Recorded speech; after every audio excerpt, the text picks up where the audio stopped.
Hello, good evening, everyone. This is John Henry Soto here. Welcome to JHS Interviews. I'm really excited today. I have a really amazing guy, really talented singer-songwriter. I've been talking about him during the week and I've also been talking to some friends of mine, the band Break Time, that we do our show on Tuesday nights, and we talked a little bit about his music and anyway, let's bring him on because we got a lot to talk about. Ladies and gentlemen, please welcome Jon Statham. Hey, the crowd goes crazy. Goes nuts. Hey, John. Jon, thank you so much, man. How you doing? I'm doing great. It's great to see you. Yeah, you too, man. We met through a mutual friend years ago. It seems a long time ago, but I think it was like 2010. Yeah. Was it really that long ago? 10 years. Yeah, we've been friends that long. It like goes by fast, huh? It does, man. It does. But we hit it off right off the bat. Obviously, musicians, and just a mutual respect for the art and for artists as well. And so you lent me your Carvin. Did I really? For that show? Yeah, you did. Oh man, I don't even have the Carvin anymore. Oh man, you should tell me. I would have bought it off you. That's okay. Yeah. So we had such a great time, and I'm really glad you're here because we have a. If there's ever been a time in history where the artist is needed the most, is right now. This is to me probably the most important moment for art on this planet to really change that spiral to go back up again to kind of handle society. And the artists are really the ones that really inject that into our lives. And I couldn't agree more. Yeah, and our band, the band at Break Time, we talk about that very young guys, and they have the same mentality, the same viewpoint, and it excites me, when I talk to artists that really have that viewpoint. So the first thing I want to ask you is where, let's get into where you're from, a little bit of your background, and then we're gonna just break down a lot about the music and the industry and what you're working on. So where are you from originally? I'm originally from upstate New York. Actually, above the Pennsylvania border, the Ithaca, Elmira. I'm actually from a town right in between called Horseheads, New York. It's right next to Elmira, prison town. It's where all your bad boys go. Nice. Basically. But just a quaint little town. I mean, my dad worked at a country music radio station, and my mom was a nurse. And there was always music around. So it kind of was just a natural thing for me to venture into. Yeah. So I read that your dad worked at a country radio station and interviewed Loretta, Lynn, and a couple of, I think it was Tanya Tucker, I think I read. Yes, sir. Yeah. So you had music. Willie Nelson too. At one time he came and played like the county fair and interviewed him, and he did. Met a lot of non-country people too, like Tony Bennett and Buddy Rich. He has a great Buddy Rich story. Oh really? Oh man, we're gonna love to hear those stories. Buddy Rich was one of those guys. He was a character, man. Yeah, definitely. I watch a lot of old videos with Buddy, and you could always kind of tell that he was just uncontrollable. He was just like. Well, here we are still talking about him. So I know he was just a force. I mean, what a force that guy was. Yeah. Sure. So that's awesome. So you had music growing up. It was all around you. Yeah, all the time. Yeah. Oh man, so that's just a natural progression for you. Yeah, I was like, I don't remember learning how to sing. I mean, because everybody in my family sang. I was the youngest, so when I was growing up, I was like, just in life, people sing. People can sing. So it didn't dawn on me that I had to learn or anything. I mean, I learned, got better, but right. It was just a natural thing. It's part of the thing. Yeah. Wow. So let's talk a little bit about like that musical journey. Like, do you remember how old you were when you kind of said like, I actually want to do this, or that aha moment where you decided that you wanted to really either sing or play guitar or be a songwriter? It happened in stages because, I mean, guitar is my main instrument, but I've sung ever since I was little. But I do remember a key moment I remember hearing music in the house, but then when I heard it outside, it was kind of different. It's like, oh wow, it can be anywhere, you know. So I think I was in the backyard, and I might have been like 2 or 3 or something like that, and a song came on the radio, and it was just in the air, you know. I was like, whoa, that's like magic. I don't even know where that's coming from, but that's awesome. Yeah. And I remember having heard the song before, and I could kind of mimic what the singer was doing. I thought, oh, I could actually do this. So I think it kind of started there. It got me excited about the whole thing. Yeah, it's such an amazing thing when music affects, because it affected me as a very, very young kid. My mother has stories of even younger that I don't remember, but I just remember hearing melodies, and then suddenly it was just stuck in my head, and I was just always humming. I was, even to this day, I'm walking around usually with humming something, and I'm sure I drive my family crazy, but it's always been something, you know. I think this planet would be unbearable without music. I think it's the greatest art form. Yeah, it'd be no point. It'd be like, pretty much. Yeah, it'd be, and you know, it's such it's so ingrained in like so many things in our. This is going to get a little philosophical, but just in our bodies itself, like our heartbeat. You know, it's an actual, you know, there is a rhythm there, you know, if you're healthy, obviously. And if you know, drink too much Coke or too much coffee, whatever, it's a little, you know, it's more thrash metal. But still, I just think that it's just so ingrained in like our breath, our you know, our vocal cords that can, you know, hit notes, and all this stuff is just so part of our actual body. And so we can do this. You know what I mean? We could, you know, it's like we could just do without even really needing an actual thing.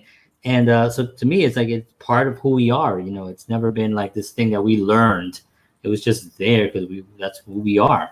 Right. I feel the same way. I mean, and the way our bodies are set up, and the way our, you know, whether mentally or spiritually or however you believe about that, we're just sort of set up to express ourselves in that way.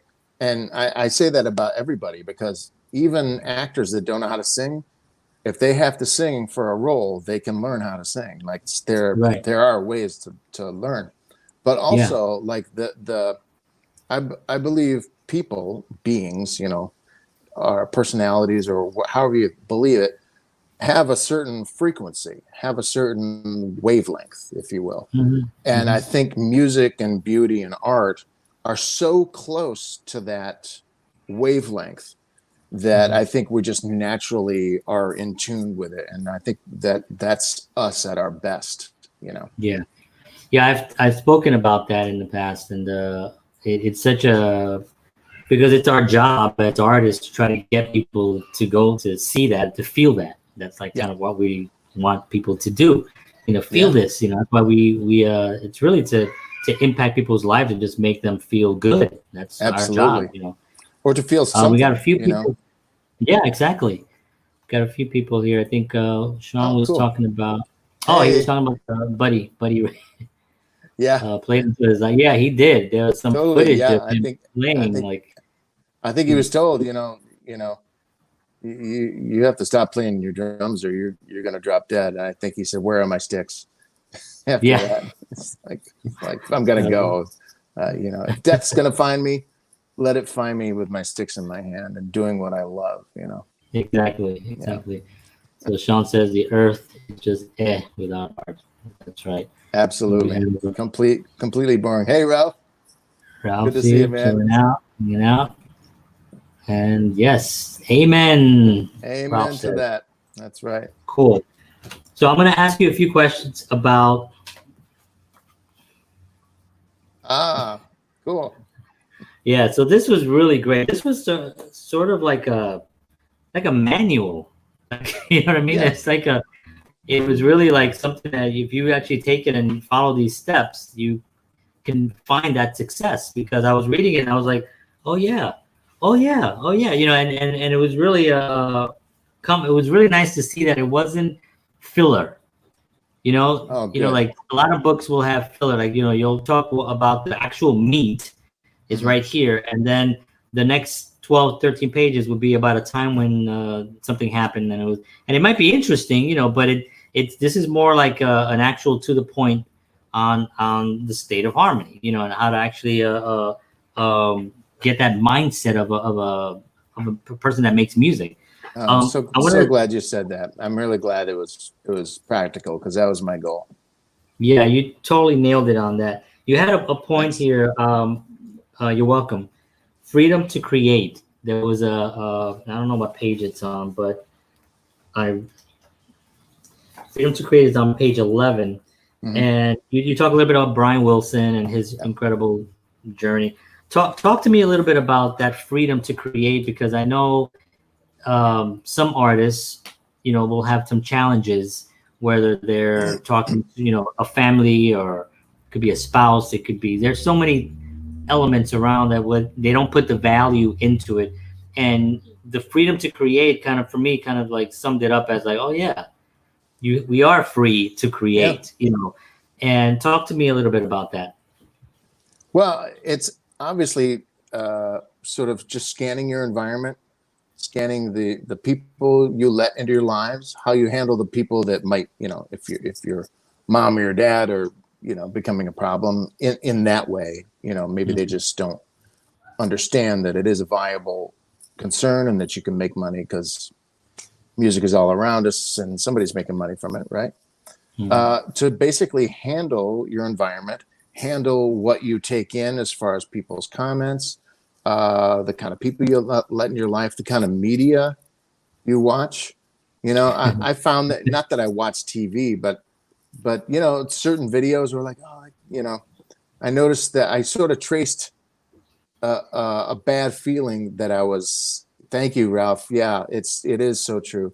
And I kind of traced a bad feeling I had and a lack of ambition back to a certain kind of video that I would watch. So I'm like, okay, no more. I mean, it was just some benign thing, like, you know, like a cat video or something. You know, it's that benign, but it was just that draining. So it's really making it so important to your life, and I'm sure it is for most people, but things can sort of seep into your environment and in your headspace so subtly, and then so you're doing good, you know, and then somebody says something and it takes you down a little bit. Okay, it's not bad. Maybe they didn't mean anything by it, and then something else happened in your life, and you're just sort of like this, and you know, and this keeps happening for a couple of years, and pretty soon the graph is just going like that, and you don't know how you wound up in such an unambitious state, because you know it was so gradual, you just didn't notice. So and again, you know, I can say that this is what's true for me, was drugs and alcohol were just they didn't help my career at all. So they definitely didn't help my playing, you know. So. Yeah, you talked about that also in the book. You made, it was like a page and a half, almost 2 full pages of people that have. I was like literally stunned. I'm going through the names and I'm like, of just these brilliant geniuses that were taken from us because of drugs, alcohol, whether, I mean, just so tragic, you know. Imagine how better the world will be, would have been with them, you know. Absolutely. So they make more life beautiful, make life more beautiful by creating music. I mean, that's just a basic truth, you know, and they're not around to do it because someone sold them on the idea, the bill of goods, that drugs were cool. And, you know, it's like, we're in our 2020s. I mean, don't we know that drugs just suck right by now? I mean, come on. I mean, it's just been a steady trajectory. It's just been a down statistic ever since the 50s, you know, if not earlier. So exactly. It's never really been like a successful. It's never had like a successful period, you know. Yeah, you remember that time when drugs really were healthy? Yeah, remember that decade we had where, man, the drugs were great. Everything was been, it just never really happened.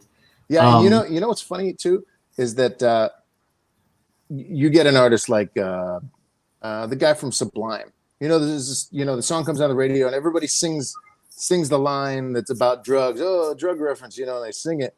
But it's like they don't, like, the drugs killed that guy, and it's not it's not cool to sing along to that line when it killed the guy that created the song you're singing to. It's just really wild. Right. I mean, I think it also desensitizes. You're welcome, Ralph. Yeah. Yeah. Absolutely. People just kind of like don't even feel it anymore. You know, they don't even see that it's an issue anymore. And that's where my next question is, well, first, Sean says, he played, oh yeah. Oh, completely. Yeah. Yeah. That first time he played, he was, kind of sleeping. He didn't open his eyes. I don't know if you remember the first time he played at Austin City Limits, Stevie Ray Vaughan. It was like 85 or 86 or something like that. Yeah, his eyes were kind of like closed. And then towards the end, I believe it was 89, when he was cleaned up. Yep. And he played again. And man, sharp, looking at the audience. Now, granted, he was always a great guitar player. He just had that ability where he can just play it. But he wasn't there that first time. You know, he wasn't like in his body enjoying the experience, you know? Exactly. I mean, his drugs habit got really, really bad, you know? Yeah. I remember, you know, right before he tragically passed, he was in great shape. In Step album was out. He was doing the shows and doing TV appearances, and man, he was on fire. I mean, In Step for me was like just such a revelation of an album. Yeah, because it just has so much flavor into it. It was just amazing. I love that album. He's one of my favorites. Yeah, he's fantastic. Let's talk a little bit about, because I want to. How do we? This is a loaded question. I don't know if, but how do we start changing that narrative to the young people? Like what I do is I'm from the South Bronx, so I'll go back every once in a while and I'll talk to young people and I kind of let them know. I'm also kind of mentoring this band called Break Time they're local here. A bunch of great guys, you know, very clean, I don't think clean cut, like they're not, the Beatles clean cut, you know, but they're just good rock and roll guys. They're actually just really smart, and mentoring them into the pitfalls and stuff, and that's how I can contribute something. But, you know, on a grander scale, there's just so many misconceptions out there on what, sex, drugs, and rock and roll and that bullshit. You know, what do you think is how can we start changing that narrative?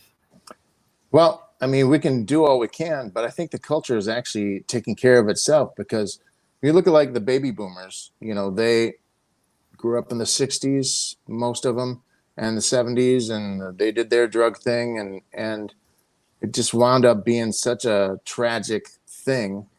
If you look at the culture as a whole, great music, obviously. I mean, who could beat the 60s and 70s? But it wasn't because of drugs. Those people were that creative in spite of the drugs. I mean, they were already that creative. Maybe lyrically they came up with, some weird shit. But I'm telling you, they were already on fire natively.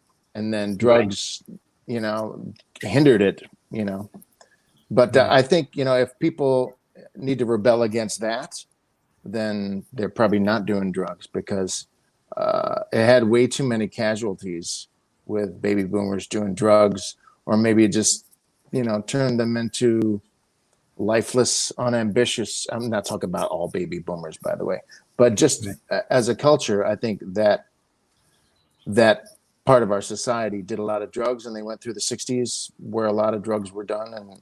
And it doesn't, there's something about it that's not attractive. And if they're going to rebel against that, then they're probably not going to do drugs. And if the future generation wants to rebel, hopefully they won't do drugs, because the success from their parents or, the Generation Xers or millennials, hopefully are not going to do drugs, because it's just, it's just not cool to die. Right. I don't know whether that's cool. It's not. No, I know. So I'm just one more point on this, and then we're gonna move on, because I just want to make this about drugs. But and then when I was 10 years old, I smoked. But let's talk a little bit about what's happening now with weed and that whole culture thing. Because it's now it's like accepted, right? Like I was talking to somebody the other day. Now there are people in jail who were arrested because they sold weed, but yet the governor made it an essential business. Was one of the they were one of the essential businesses that were allowed to stay open. Was the the weed or whatever, the marijuana, whatever you call it. Those people should be let out. I think if they weren't like seriously violent offenders, and I think many of them are with the recent First Step Act that came out last year, and people that were in for like a joint or that was their third strike, and of course they're in for life. Or 20 years for just a minor nonviolent infraction. That's just they're being let out, and they should be. They're not a threat. So. Yeah. All right, let's move on to the good stuff. Enough about drugs. What drugs do you Enough about that. Don't do drugs, kids. That's it. It's very bad. Right. Seriously, though, it is. Yeah, it is bad. Yeah, exactly. Be a true rebel and survive. There you go. Yeah. You had a wonderful thing here about artists are dangerous, right? Yeah. Because an artist can really change the society so quickly. You can have any artist just do something that just inspires millions of people literally overnight. It's Elvis Presley on Ed Sullivan, or the Beatles coming in. It just, the whole place just goes berserk. So there could be a fear of them because they're not easy to control. When somebody has that much, and you don't want to control an artist, but for whatever reason, people, there has to be some control somebody wants. Talk a little bit about that, about the artist's responsibility and how what you meant by that, by the artists are dangerous. Well, artists are dangerous because their music influences so many people, and hopefully the right messages are in there. But anyway, even artists with not so great messages, unfortunately, as catchy as their songs are, not a whole lot to say. Especially if they're pushing drugs or things that are not good to push. But not to get all moral on people, but it is good to put good messages out there, things that make people survive. Yeah.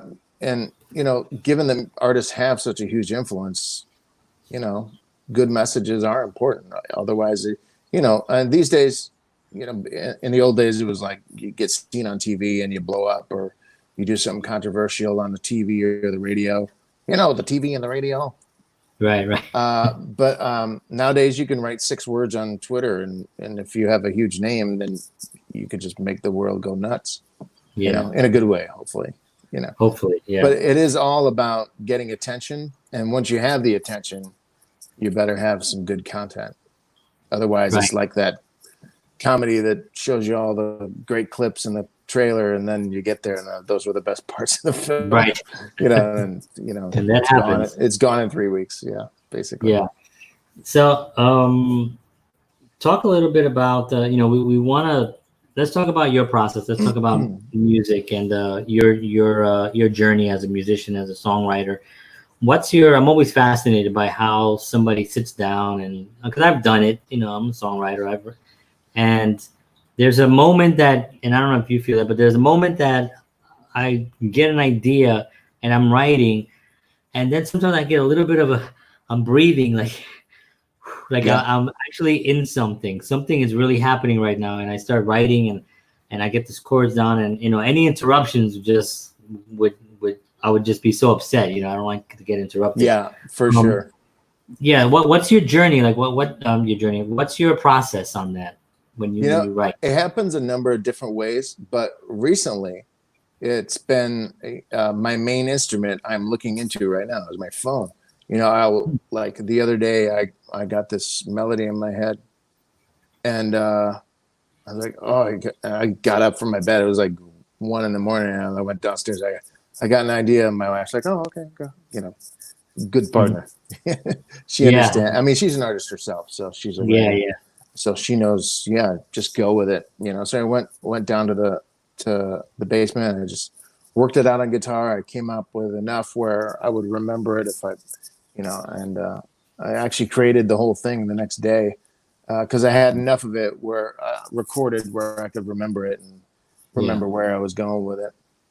But most of the time, it'll come to me in my head. You know, I'm almost always listening to music, so there's always something going on in my head, and so kind of like all the ingredients are there. They get stirred up, and boom, something happens creatively where a melody comes to you. But if that doesn't, hey, Brendan, great to see you, man.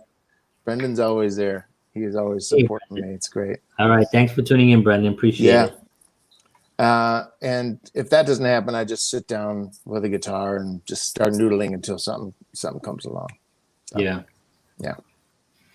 Early in the morning is my favorite time to write too. Cool. Excellent. Well, that was way early for me. Yeah. You know, whatever. Yeah. Whenever So, it comes, it comes. But exactly. I know what you're talking about in that it's sort of, you kind of have this perception or feeling that, oh, something's coming that could be really good or creative or profound. And you just know that you have to go off and create that, you know? Yeah. Cause it's such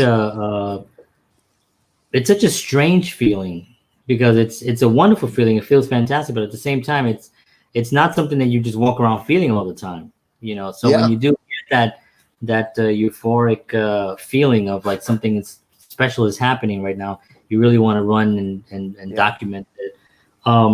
We talked about, you mentioned a little bit about attention, right? And as we're living in a really interesting era right now, 2020, with forget about what's going on out in the world, but I'm talking about more like social media world, and how an artist now is more responsible for an audience than and maybe I'm wrong on this, but in the past, because I remember for us, with flyers on stuff, sending out postcards and calling people out, hey, can you come to my show? Exactly. And those, and now it's taken such a different turn, which I think is exciting. It's an exciting turn. So the commodity right now is attention for artists. And how do you deal with that? Is that something, because I know you also produce a lot of bands, what do you deal with? What do you think of social media? What's your take on that?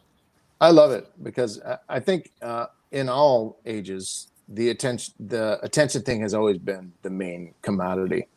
Because I mean, look at how many bands come on the radio where you're like, oh, that song's okay, but it's not that great. They did something right. They got with someone that could get them the attention. I say in my book that if you're a great songwriter, you shouldn't rely on somebody else to promote for you, or for your great song to speak for itself. That's not going to get the word out. And you have a lot of people that good writers might consider mediocre on the radio, but you know what? They promoted more. So it's on. Right. It's on. If you really value your art and think it's great, don't listen to the crap that it should just speak for itself and don't brag about your music. No, get out there and tell. First of all, be 8 times better than anybody else out there. And second of all, tell everybody about it. Anywhere, anytime, any type of communication out about it. And I mean, communicate about more things than just, hey, buy my record, isn't this great? Sort of create a culture around music and create a community. But don't ever buy into the thing that you shouldn't promote your music, because I could probably stop writing songs right now and just promote and still be successful. Like, stop writing songs for 5 years. Right. Don't worry, I won't. But right, I say don't do that. Yeah, not a good experiment. No. I mean, I couldn't deny it once it was happening anyway. But you get my point in that. It's always been. And nowadays it's social media, and labels know this, and so they're like, well, this is a good way for us to see who's really getting traction on their own. Saves us some money. We don't have. It's a safer bet if somebody has 70,000 real fans that are most of which are really engaged. And how much are your sales this month? How many followers are coming to your shows? How much do you travel? And they look at all those metrics, and they can know that they're making a good investment. If one even wants to sign with a label at all, one could do it on their own. And in fact, if they do go to a label, they should have something more to offer than what you're already doing. and you'll be able to come to the table with something that's like, well, I could do this on my own. Let's talk about what more we could do as partnering with a label. Hey, Brendan said, hey, John, isn't it amazing that we have this great wonderland inside and outside of us called the creative mind? Absolutely. 100%. I don't know what I'd do without it. I'd just be I'd be drunk somewhere probably. Hey, Maggie. Hop on here. Hey, Maggie. Thanks for spelling my name right. Nice. We have a question here from what is your stance on the increased prominence of compression in today's music? Well, he's getting down now. Yeah. Music releases and lack of dynamic range as opposed to the natural sounding recording like some of those released in the indie scene. Huh. Yeah. Well, I mean, it's just I have no experience in the studio as far as producing or recording, but I know you do. Well, I think on the radio, that's what you're going to hear. Pop, country, hip hop. For the most part, that's what we're looking at. You go to a classic rock station and they put on something from A Day at the Races, and of course, you have to really listen in on the soft parts, and then, Queen really knows its dynamics. That's how records were made back then. And it's good to see that a lot of indie artists are doing that nowadays without over compressing everything. But I tend to like a fair amount of compression, not so much where it seems just like straight and boring the whole time, but enough where it doesn't, you don't have to strain to hear the soft parts, and the loud parts don't, scare the cat, Yeah. So talk a little bit about you're in the studio, what do you like the most? Do you like the studio work? Do you like performing? There's so many different elements that you're involved in. And I'm sure you get pleasure from all of them, but if you had to do one, which one would it be? Well, I love helping other artists, bring their songs to life in the studio. So that's something I don't ever foresee dropping out. Mm-hmm. But in finishing up, I've just started making an album right now. Yeah, I want to talk about that. Oh, cool. Yeah. Well, I do too. Yeah. But it's just reigniting a want to play live more, because that sort of phased that out a little bit. And it just so happens that as people are saying you can't play out anymore, I want to play out. So hopefully when it opens up, people will be actually. I think I'm going out Saturday to a place here in Nashville called Puckett's, and I think live music is starting up again. So that'll be good to see, and maybe I could get in there and play a couple numbers. But I am itching to play out. Definitely. Oh, that's so cool. Yeah, that's so cool. So I know last Saturday was a big day for you. You started your new album. Yes. And I'm still old school. I call them albums. It's an album. I'm going to call them albums. I'm not going to call it anything else. It is an album. Right. And I still, in my mind, I still believe that you have an A side and a B side. It's true. Or 4 sides. Side 1, 2, 3, and 4, like The Wall. Or, there you go. Any of those great double albums. That's Physical Graffiti. Oh, man. Oof. Oh, man. That's a behemoth of an album. What a monster. Yeah. So tell me about your new album. What is entailed? What inspired it? Well, we just started recording the drums.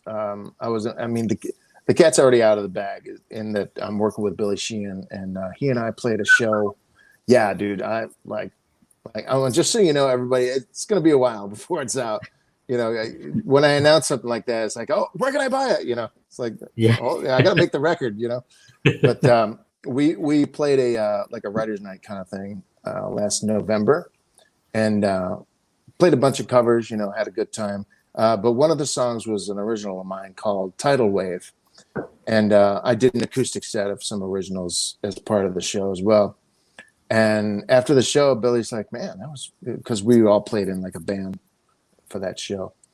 And he's like, man, that Tidal Wave is that's a really good song. I'd like to, do you have more songs like that? I was like, yeah, I'll totally, let's get our contact info straightened out. And I sent him some more songs, and I was so thrilled to get this text from him. He was like, if you have more songs like this and that, I'd make an album with you anytime. And I was like jumping out of my skin because I'd been following, we're both from upstate New York. So I was like, he was like a hometown boy that did really great for himself.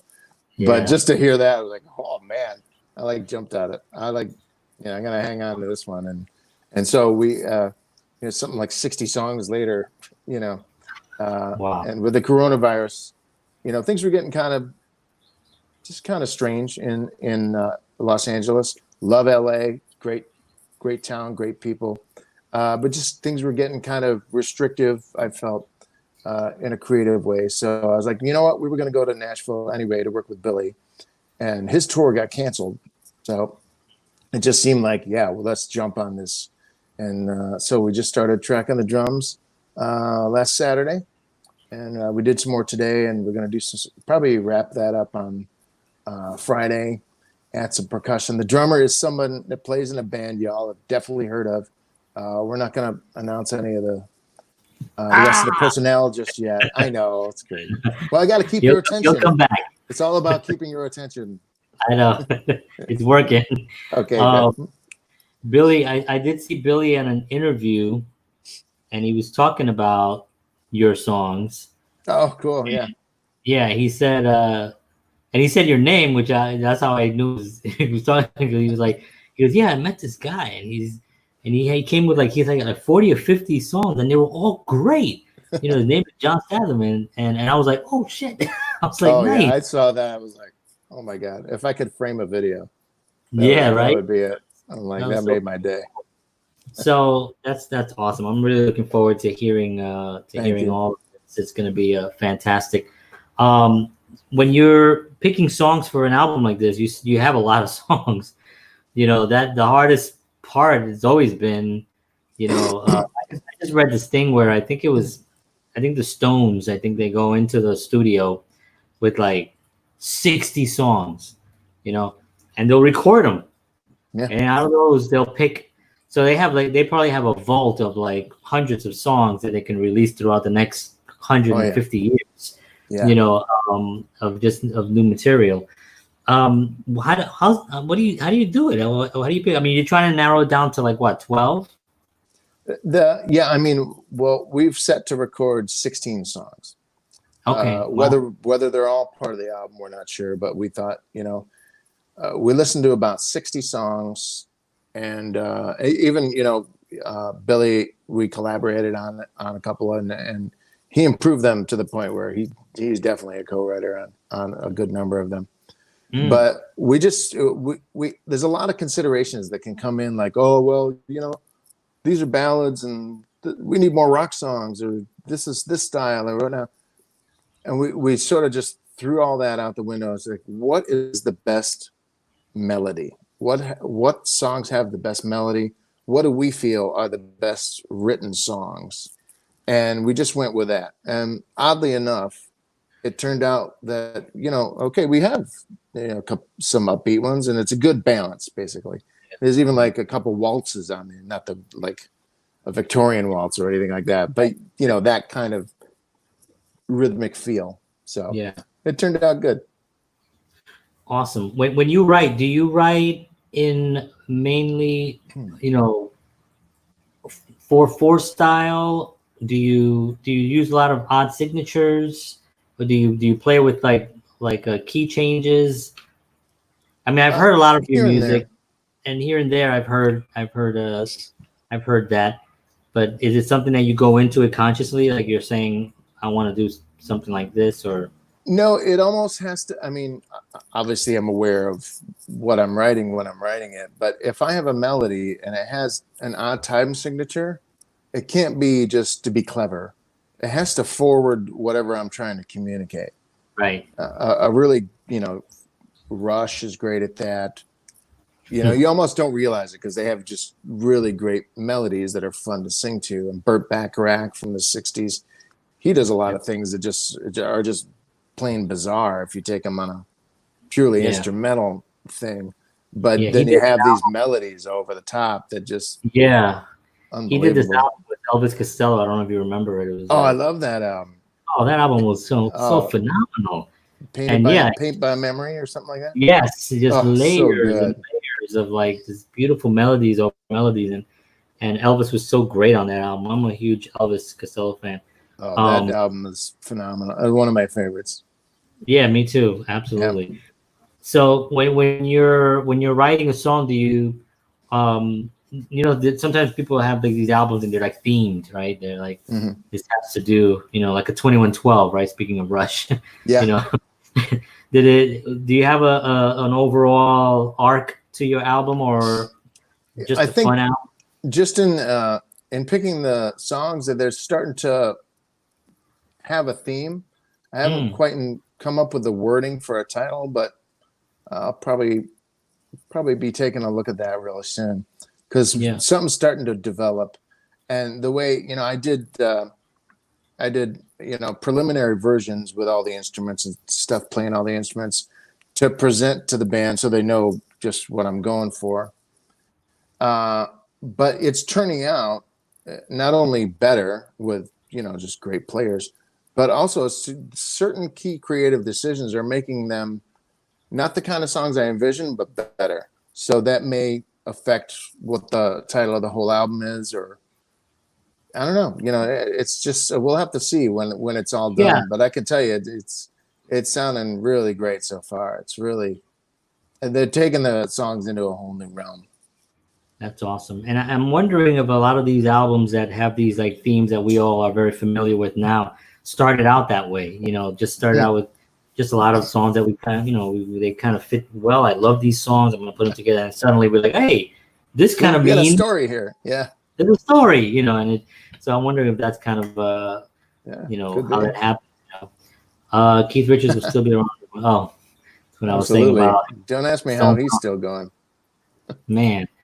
I've never been a huge Stones fan. I like the Stones, but I don't know their catalog that well. But I love the Stones for what they represent, their longevity, their this rock and roll pure. Like and very blues based. Very just so great. Yeah, I mean, even Keith said, I think he says, he goes, we're just a blues band. Yeah. He goes, and he said. He said, we're just a blues band. I've only really written 3 songs in my entire life, and everything else is a variation of those 3 songs. Yeah, exactly. I was like cracking up with that. He's got a great documentary on Netflix, and his book is hilarious. I don't know if you read his book, but I'll have to check that out. Yeah, it's really good stuff. Let's talk about this younger musicians and younger artists. Oh, let me just let everybody know. We got Billy Sheehan, who's obviously just a virtuoso. It's not that kind of album. It's definitely has some rock, obviously, but it's not going to be like a lot of fast virtuoso playing. Billy is so versed in so many different kinds of music. There are sides to him that a lot of people don't see. He can play, John Paul Jones type of stuff, James Jamerson, Motown. I mean, the guy is supremely talented. So, you're going to see a lot of his subtleties as well. And this album falls somewhere between, it kind of rides that line between classic rock and country, kind of flies its country colors without totally being country. Somewhere Eagles, the Outlaws, Bob Seger. It's a kind of classic rock a country fan would love. Oh, man. I'm with great melodies. Now I'm really excited. I love that. Awesome. I just wanted to make that clarification. Yeah, no, that's cool. Yeah. I mean, I heard Billy Sheehan speak once, and he was talking about music and why, because I don't know, I don't even know if this is right, but I know he kind of plays by ear. The guy's like a genius. He plays by ear. He doesn't read music, and I've seen this guy play with like Chick Corea. I'm like, like how does that happen? In the world does that happen? But he talked about it, and he was like, the only reason that existed was because back in those, before there were recording devices, if you came up with a song today, you couldn't remember it tomorrow. You had to find a way, notations to kind of remember it the next day. Yeah. And I remember I heard him say that, and I was like, that was like literally the first time, because I'm very, very weak with reading music. I can kind of look at it and be like, okay, I know where it's going, but I have to sit there and it hurts my brain. And I just don't play that way. But it did got kind of clarify so much for me. So that was a interesting Makes sense. thing. Yeah. Nash Vegas. Nash Vegas. That's right, Maggie. Love it. Cool. So I'm really looking forward to that. So you'll definitely, I'm going to put all your information in the description below. Great. Everybody knows, and your website and all your contact info, so people can follow you and follow the journey of the album and stuff. I think that's going to be an awesome one. I so appreciate that. Yeah, no, absolutely. So I'm going to talk about two things that I think are important. One of them is young peeps, which we're responsible for, right? Musicians. And you said something that was interesting in your book about don't say you suck. It's like don't, because you manifest. If you continue to say that it can, it says you don't suck. Stop telling yourself that. And don't put yourself down. And I'm guilty of it, falling into like when I was playing with a group of kind of like making jokes about how many people, like we would do a show and we'd have 300 people in the show and it'd be a great show, and then somebody will make a joke, but now watch tomorrow, nobody's gonna show up, and we all kind of fall into that, like right now. And I remember now, in retrospect, going back, I'm like, why did I do that? Like why we should have been thinking we're going to double the next show. The next show, we're going to have 600 people there, and that should have been the viewpoint. So talk a little bit about that. Why did you put that in the book and as a whole section? Well, whatever you think becomes your reality. If you feel so solidly that you suck, then you're going to. It's just going to become true because it's what you're validating with the attention you give it. It's always been that way. So it is a discipline. It's very easy to fall into that trap. I've done it myself, I would tell people, they would like, you have greatness in you. And I'm like, well, no, I really don't. Then I would think, well, maybe there is some to that. Why did I say that? Or maybe if I really applied myself, maybe I could be. Maybe they're seeing something that I'm not seeing right now because I'm constantly telling myself that I suck or I'm not as great as maybe I know I am. So the thing is, you have to feel it so solidly that this is what you're going to achieve and not get in your own way, really. If you're even thinking thoughts to yourself, you have to be like, nope, get out of here, because that's not really you. People aren't, despite other data to the contrary, people aren't natively their own enemy. They're not natively against themselves. Natively, people are their own best friend. It's when other voices chime in or society, in whatever way says that being an artist is unfulfilling or you can't do it or you can't make money or any of the other, it's bullshit pretty much. Yeah, I totally agree with that. What should a young band right now do in 2020? Just getting together. Well, they should hire me. No, I mean they should, but that's I love, even if it's just song consulting. I do a little bit of that, where a band will bring me in and they want to kind of get songs ready for the studio. Maybe I'm not producing them, but they kind of want to get an outside point of view.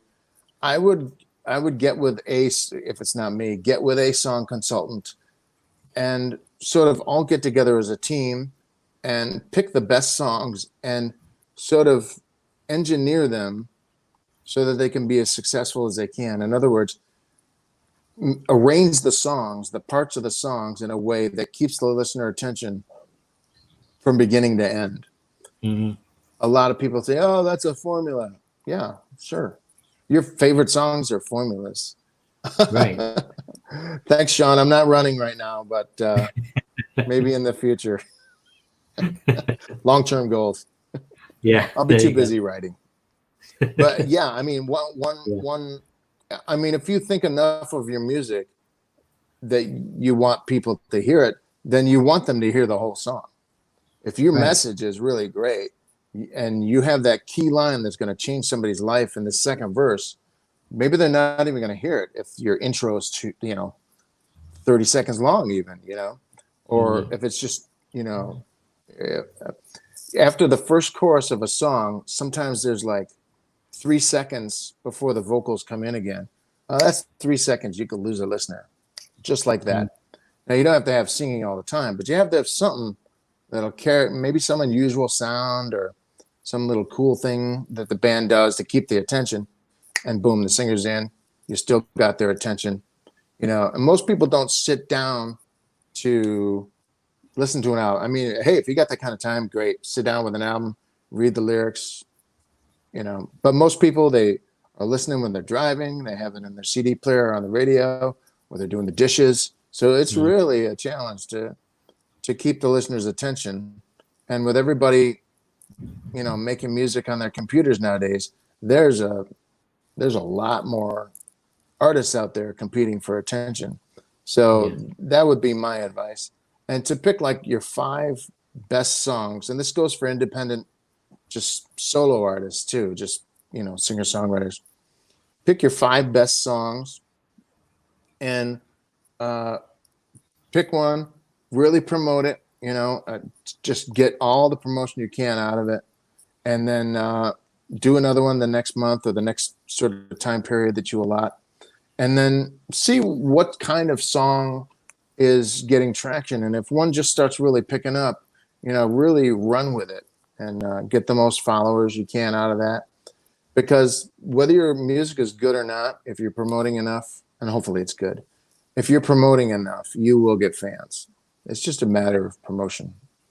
It's almost not, sadly enough, it's almost and has never been that much about quality. But I'll say this about the label days. They knew how to pick great artists, I say that all the time, they missed the boat on the whole internet thing. But before that, I mean, I do feel now that the playing field is leveled, but at the same time now we have to kind of like also sit through a lot of stuff that's not the best. Right. But if somebody is not the best, but they have a tremendous amount of marketing or money behind them, then we're going to end up hearing stuff that's not that good. And so that part is kind of annoying. And I know a lot of these major labels, they don't do that. They don't do that. That's right. And nowadays they're going to pick the people with the most followers because that's dollar signs. And if you really are tired of mediocre music out there, well, and you're way better than mediocre or even great, maybe you're a genius.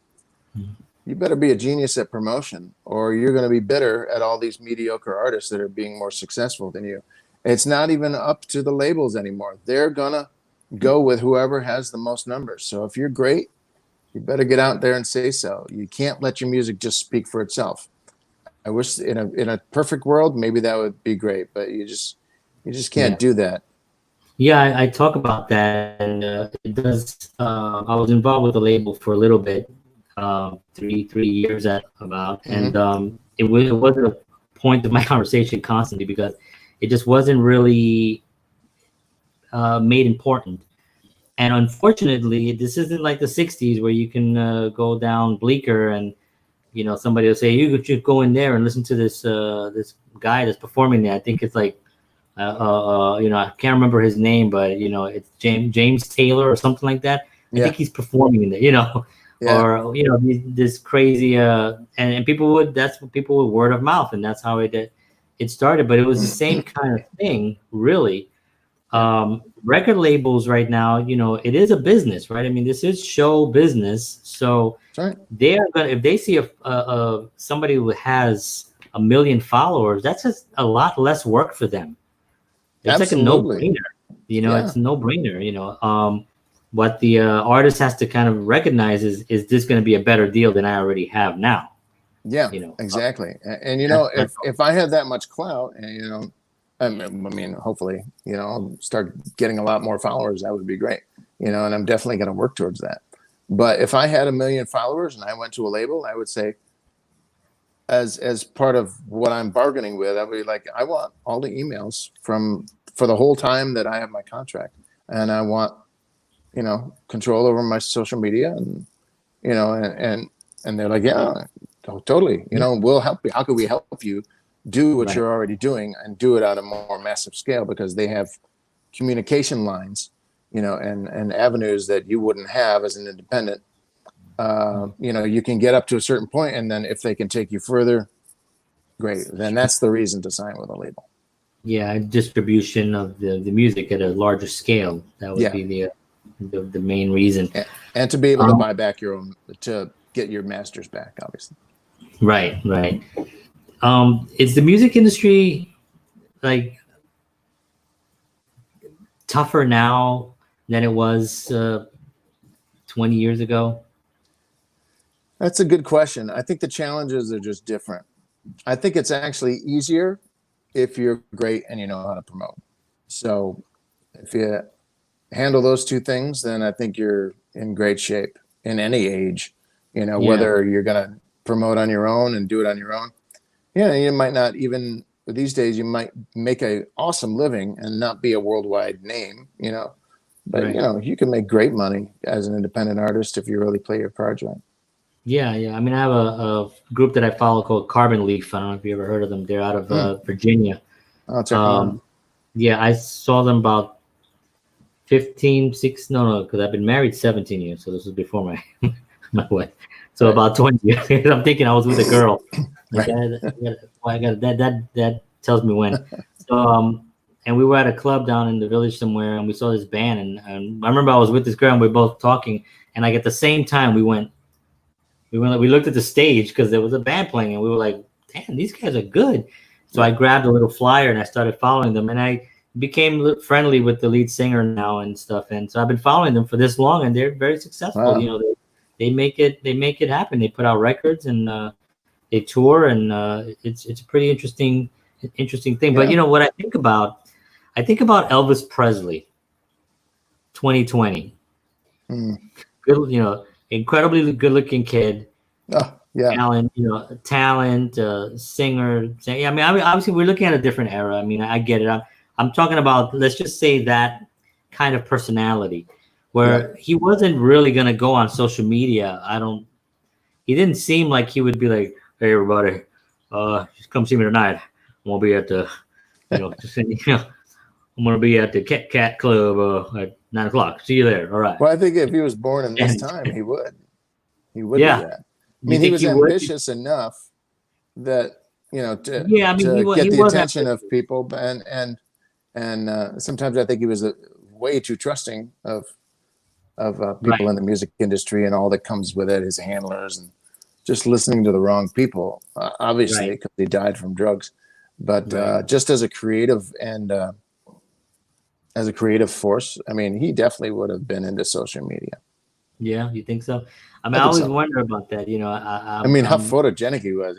How could he not be I mean, he'd be addicted to it, like posing all the time. But then would his music be taken so seriously because of that? Yeah. Well, he'd still be great, right? He'd still be great. Yeah. Yeah. You're right. It's just always interesting to me about this new world and this new way of disseminating music and art, and and the ones that are kind of like, I don't really want to go on camera. I get that a lot. And because I show social media to people, so when I sit with them, they're like, I don't really want to go on camera. And the first thing I say, well, then you don't really want to expand your brand and let people know about your business. Yeah. It's such an important element of it. Yeah. People are too. How do I put this? They're too affected by what they think of themselves. I think, like I'm on camera. I mean, it's it was uncomfortable getting on camera. I'm kind of over it now, but before it's like, it's like, oh, I don't like to look at myself, or I don't look good, or I'm overweight, or or I'm too skinny, or whatever. I wish I had that problem, but it's kind of like they got to get over themselves. It's even if it's like, the other day I was writing a song, that I thought was really great, but I didn't like it. I'm like, well, great. There's a lot of successful songs out there that I don't like, you know. So just, you know, it was like a trite little thing, and it's cute. It was very catchy. It was just this trite little thing, and it wasn't something maybe that I would release, but somebody else could have great success with it. And I was thinking, yeah, there's songs that I hate being played all the time. Not hate, like I don't sit and brew with hate when I don't go listen to them to just hate on them, you know. Right. But you know, there's songs that it's okay. It's not my cup of tea, but it's successful. It's like I'm not gonna be bitter and be like, oh, that shouldn't be on the radio. Right. And the same way with people that don't like to be on camera. Well, maybe a lot of people would love to see you on camera, you know, right? And you won't. You know, maybe it'll take some getting used to. Maybe you'll never like it, but it's kind of par for the course nowadays. You kind of have to be seen. Yeah. Ideally, you know, I don't know any bands out there that are like Pink Floyd where you can do the first 15 years of your career and nobody knows what you look like. Right. Right.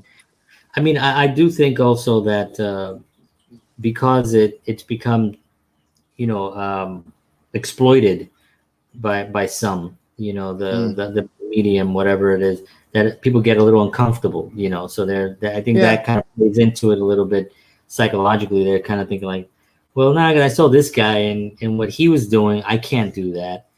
You know, I can't do what that guy's doing or what she's doing. I don't look like her. I don't look like him. And I mean, I obviously I'm not affected by these things anymore. But I was also not concerned with what other people were thinking, you know, because I was thinking in my the way I looked at it was like, I have something that I think is going to help people. Yeah. You know, so I was doing it more. I wasn't, you know, selfless, kind of just being like, you know, I'm just going to talk about this because I think this would help somebody. No matter what the hell, I'm a short Puerto Rican from the Bronx. I don't give a shit. You know what I mean? It's like, get over it. Good. You should. And move on. So I try to, you know, but I think it's important now that artists, and I'm glad that we're talking about it, that kind of just get over that hump and kind of get their art out there, because it does help people. You know, it does really truly help people. You know. Yeah, I mean, what other people think matters to a point, but when it comes to, you know, if it's going to hinder you from putting yourself out there, putting your music out there, being seen and promoted, it doesn't matter. It only matters what you think. And imagine if Marilyn Manson had decided he wasn't Brad Pitt, you know, which he's not. Right. But man, when he plays live, you're just like, look at that guy. Oh my God. Like, you cannot not look at him. Right. Because he's such a force, and he's like, I'm going to be looked at. And if I'm not going to be pretty, well, I'm going to be something that they can't look away from. And he really exploited that. Yeah, I guess you could think of also Alice Cooper as being in that category, and so many guys. Susan Boyle. I mean, she's not Miss America, but man, that voice, and people love to see people like that win, which is part of that whole culture of shows like that. Yeah. You know. So, John, I want to thank you for being on. I want to talk a little bit about you know, the where people can find you. I got your site here, the Music Maker, and jonstatham.com. Get all your information on there. And your Instagram is Jon Statham. At Jon Statham. It's Statham. It's like telling your thumb to stay, basically. Statham. Okay, sorry about that. If you have to think about it. For 10 years, I've been singing wrong. And I've been suffering ever since. Oh, geez, no, it's not a problem. It's not a problem. It's like, you know, it doesn't matter to me. As long as you get the spelling right, I don't care what you do. Like mine, like I'm not John, is Jahan, just so you know. Jahan? It's actually, you really pronounce the H. Really? No. I'm like, okay, let's go with it. All right, Jahan. Jahan. I'll put like a very harsh. Yeah. Well, cool. Yeah, I mean, you can find me on social media at Jon Statham. Just normal spelling.